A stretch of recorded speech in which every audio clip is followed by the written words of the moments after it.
Техника өнүгүп, кыймылдын азаюусу ашча салмакты тез кошо алган адамдардын санын көбөйтүүдө. Ага жараша бүгүнкү күндө ар кандай арыктоо ыкмалары пайда болууда. Мисалы, буга чейин ашча салмактан арылуу үчүн диета кармоо же фитнес залына баруу сунушталса, азыр бул тизмеке зумба бие, стемп аэробика көнүгүүлөр кошулган. Алдыда сиздерге дал ушул жаңы ыкмалардын бири зумба бие тууралуу айтып беребиз.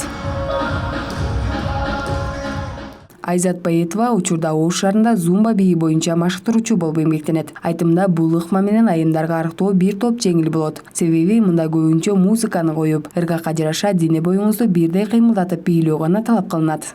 Зумба негизи бул көп бийлердин чогултмасы. Бул жерде бизге чектөө жок.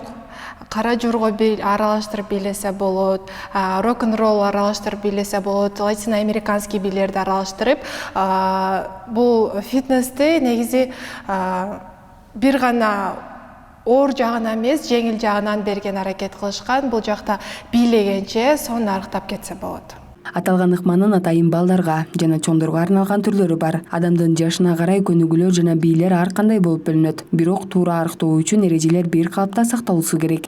Негизи зумбада мен бир эле зумба боюнча эле бийлетпейм. Бизде 4кө бөлүнөт. Биринчи разминка, кийин зумба, андан соң функциональный тренировки деп коет. Биз денебиздеги булчуңдарга иштейбиз, гантели, ошолор менен. Анан 4-үнчүсү бул медитация болот.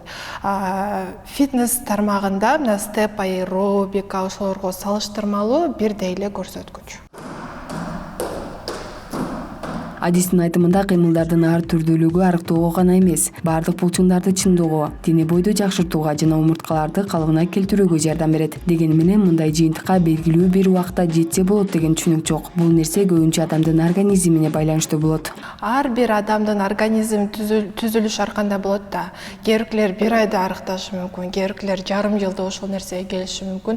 Азыр мурункудай мындай диетага отуруш керек, мындай тамак жебеш керек, бир күн, 5-6 күн жеп, андай нерсе жок. Азыркы учурда умный фитнес деп аябай трендке келип атат. Болгону мен порцияны азайтканды эле суранам. Бул ыкмаларды үй шартында да жасап, жакшы жыйынтыкка жетүүгө болот. Ал үчүн болгону каалоо болсо абзел. Адистер ашча салмактан арылуу үчүн көнүгүүлөрдү убакыттын өтүшү менен таштап салбастан, ар дайым жасап жүрүү керек экендигин эскертет. Акмарал Маликова, Самат Сайдамат уулу, Арутан көрсөтүүсү.